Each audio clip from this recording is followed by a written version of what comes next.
வாங்க மக்களே, இன்னைக்கு நம்ம வீடியோவில் என்ன பார்க்க போறோம்னா சுகருக்கு ஒரு கஷாயம் போட போறேன். அது என்ன கஷாயம்னா ஆவாரம்பூ கஷாயம். சுகருக்கு இதை விட ஒரு சிறந்த கஷாயம் இந்த உலகத்துல கிடையாது.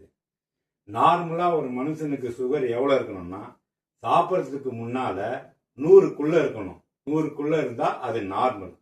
சாப்பிட்ட பிறகு 140க்குள்ள இருக்கணும். 140க்குள்ள இருந்தா அது ஒரு நார்மல். நான் எனக்கெல்லாம் சாப்பிட்ட பிறகு 180 போச்சு. ரொம்ப பயந்துட்டேன். என்ன பண்றதுன்னு தெரியல. சரி, நான் மாத்திரை மருந்து எடுத்துக்கல. மாத்திரை மருந்து எடுத்துக்கினா கடைசி வரைக்கும் மாத்திரை மருந்து தான் எடுத்துக்கணும். நான் என்ன பண்ணேன், டெய்லி ஒரு 1 ஹவர் 5 கிலோமீட்டர் நடந்தேன். 3 மாசத்துக்கு 5 கிலோமீட்டர் நடந்தேன். அப்புறம் ஒன்றை விட்டு ஒரு நாள் இந்த ஆவாரம்பூ கஷாயம் போட்டு குடித்தேன். இது குடிச்சிட்டு 3 மாசம் கழிச்சு நான் போய் டாக்டர் கிட்ட மறுபடியும் டெஸ்ட் பண்ணேன். எனக்கு நான் சொன்ன அந்த நார்மலுக்கு வந்துடுச்சு. எனக்கே அதிசயமா இருந்தது. நான் நார்மலாவே எப்பவுமே டீ காபி குடிக்கிறது இல்லை.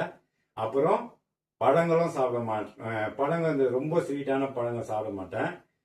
ஸ்வீட்டும் சாப்பிட மாட்டேன். வெளியில வைக்கிற இந்த கூல்ட்ரிங்க்ஸும் குடிக்க மாட்டேன். அதனால எனக்கு 3 மாசத்துல நான் இப்படி கடைபிடிச்சதுனால எனக்கு நார்மலா வந்துடுச்சு. மெயின் வாழைப்பழம். வாழைப்பழத்தை கண்ணில் கூட பார்த்துடாதீங்க சுகர் இருக்கிறவங்க. வாழைப்பழத்தையும் ஆப்பிளும் இது சாப்பிட்டா சுகரை நமக்கு எக்னிட் பண்ணிடும். இப்போ நம்ம கஷாயம் எப்படி போறதுன்னு காமிக்கிறோம் வாங்க. கொஞ்சம் பூ, இந்த அளவுக்கு பூ எடுத்துங்க. ஒரு அடுப்புல பாத்திரத்தை வச்சுட்டு பாருங்க, 2 டம்ளர் தண்ணி. டம்ளர்ல 2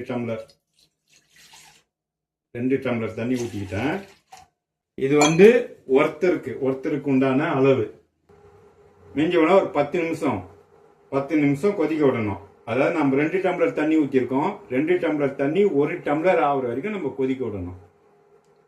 ஆன் பண்ணியாச்சு. இப்போ பாருங்க, இவ்வளோ பூவை நம்ம போட்டுடுறோம். அது போட்டுட்டு நம்ம 10 நிமிஷம் கழிச்சு பார்க்க போறோம். வாங்க, இப்போ 10 நிமிஷம் ஆயிடுச்சு. நம்ம இப்போ ஸ்டவ் ஆஃப் பண்ணிட்டு வடிகடிச்சு நம்ம குடிச்சிடலாம். இப்போ அதுல இருந்து நம்ம தண்ணி ஊற்றின கிளாஸே வச்சிருக்கேன். அதுல ஒரு கிளாஸ் வருதான்னு பார்ப்போம். அதில் வடிகட்டிக்கலாம்.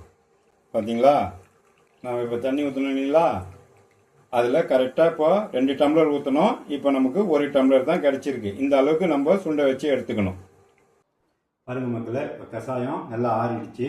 இதை டெய்லி காலையில் வெறும் வயிற்றுல ஒரு நாள் விட்டு ஒரு நாள் குடிச்சு வந்தீங்கன்னா உங்கள் சுகர் இருக்கிற இடம் சரியாமல் கண்ட்ரோலுக்கு வந்துடும். இப்போ நான் குடிக்கிறேன் பாருங்க.